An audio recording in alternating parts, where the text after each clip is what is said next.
बर वक्त नहीं मिलती। उसमें यह है कि जो पानी की शॉर्टेज है वो कालाबाग डैम की शक्ल में पूरी हो सकती थी। फ्लड में जो 2 साल का पानी जाया होता है हुआ है वो ना होता। ये जो थल की नहर है इनकम्प्लीट खड़ी है, उसका एक फेज मुकम्मल है और उसमें पानी नहीं दिया जा रहा, वो एक जुल्म हो रहा है। दूसरा उसका यह है कि अगर उस चीज को भी फेडरल गवर्नमेंट और पंजाब गवर्नमेंट ने मिल के ये एक सिस्टम चलाया था कि ड्रिप इरिगेशन वाला, वो हालांकि ड्रिप इरिगेशन यहां पे कामयाब भी नहीं थी और वो फिजिबल भी नहीं था। उसके लिए सबसे अच्छा सिस्टम था सेंट्रल पिवट सिस्टम, जो 250-300 एकड़ का एक सिस्टम लगना था और बड़ा वो कम खर्च और वो बड़े अच्छे तरीके से। वो क्यों नहीं लग सका, क्या वजह उसकी? वो ये सुर्ख फीता उसके बीच में आ गया कि वो हाँ जी वो 50 एकड़ से ज्यादा वो लगाए ना, हालांकि वो जितना लेंथी उसको किया जाए वो उतना सस्ता पड़ता था और वो कंप्यूटराइज सिस्टम होता और वो पूरा कम्यून सिस्टम से छोटे छोटे जमींदारों से वो। यहाँ मलिक साहब मैं आपकी तरफ, मैं एक मिनट आपकी तरफ, मैं पानी के हवाले से बात करना चाह रहा था।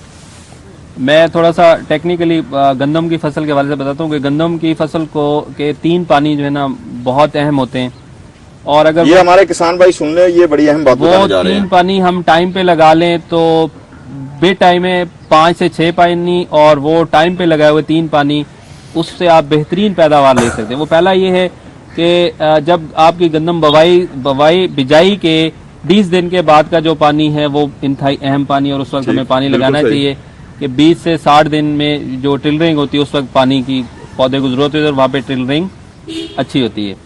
दूसरा जो अहम पानी है वो है कि जिस वक्त गोब की हालत में गंदम होती है उस वक्त जो है ना हमें पानी उसका लगाना चाहिए और लाजमी लगाना चाहिए। और वो गोब की हालत में जो गंदम आती है 80 से 90 दिन में के जब गंदम होती है तो वो गोब की हालत में आ चुकी होती है।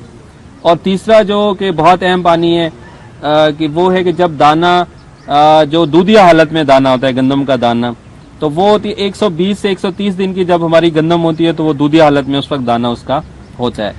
तो ये 3 पानी हम अगर सही तरीके से लगा लें तो हम भरपूर पैदावार हासिल कर सकते हैं। सही। तो इस तरीके से हम अपने पानी को मैनेज करके, जो मैं बात कर रहा था कि हम अपने लेवल पे पहले सोचें कि हम चीजों को कैसे मैनेज कर सकते हैं। यानी कुछ ऐसी चीजें हैं कि जो किसान अपने सतह पे हल कर सकता है, कुछ ऐसी हैं कि जो वो नहीं मैनेज कर सकता, उसे हम जरूर। शाह साहब मैं वो एक मैं मलिक साहब की बात को आगे बढ़ाता हूँ कि जो जी मलिक साहब, वो मलिक साहब की बात को मैं आगे बढ़ाता हूं कि वो जो मैं पहले गुजारिश कर रहा था ना कि सेंट्रल पिवट सिस्टम वो अगर लग जाए तो, और ये इलाका थल का जो इलाका है अगर ये इरिगेशन के वो सारा इरिगेटेड हो जाता है, अगर वो सारा इरिगेटेड हो जाता है और जीवे पाकिस्तान प्रोडक्ट वहां पे इस्तेमाल किया जाए, बेशक वहां पे डीएपी इस्तेमाल ना की जाए, लेकिन सेंट्रल पिवट सिस्टम से अगर उसको यही 3 पानी अगर दे दिए जाए तो मेरे ख्याल में कि वो पंजाब के अलावा फ्रंटियर बलोचिस्तान सब जगह वो कवर हो सकता है। फ्रंटियर बलोचिस्तान वहां 2 जगह पे गंदम की शॉर्टेज होती है,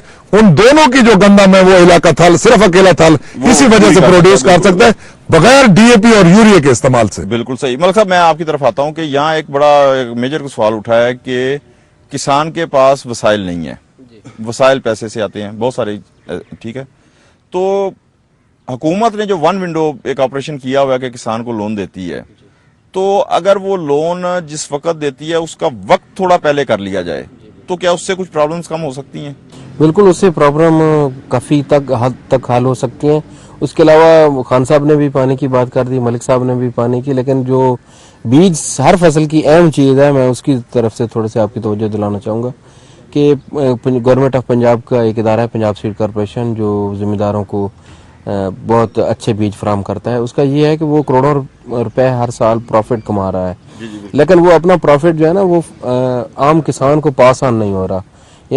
यानी जो किसानों से ही कमा रहा है उसका फायदा किसानों को नहीं हो रहा, वो सिर्फ अपने प्रॉफिट के लिए एक बीज बेच रहा है, लेकिन ये कि बजाय ये कि उस बीज के ऊपर रिसर्च करे, नए बीज लेके आए, वो चीज नहीं हो रही। उनको कुछ सस्ते दामों दे दे, वो मार्केट के साथ मुंसलिक कर लेते हैं अपने रेट, जैसे प्राइवेट कंपनियां जैसे बीज बेच रही होती हैं वो भी वैसे ही बेच रहे होते हैं। तो वो गवर्नमेंट का इदारा है, उसका जो है ना आम नाज़रीन सवालात बहुत हैं, मसाइल बहुत हैं और ये कुछ डिस्कस हुए हैं, हम डिस्कस करते चले जाएंगे, लेकिन प्रॉब्लम यह है कि प्रोग्राम का वक्त खत्म हो रहा है और सूरज भी डूब रहा है। तो मैं अपने पैनल के तीनों मौजूद मेहमानों का शुक्रिया अदा करता हूं कि उन्होंने अपना कीमती वक्त निकालकर हमारे प्रोग्राम में हाजिर हुए। तो नाजरीन अपनी राय से हमें जरूर आगाह कीजिएगा। हमारी ये कोशिश आपको कैसी लगी। इसके लिए हमारा ईमेल एड्रेस याद रखिएगा tnk@sonidati.tv। अपने मेजबान जुल्फकार शाह को इजाजत दें। अल्लाह हाफिज।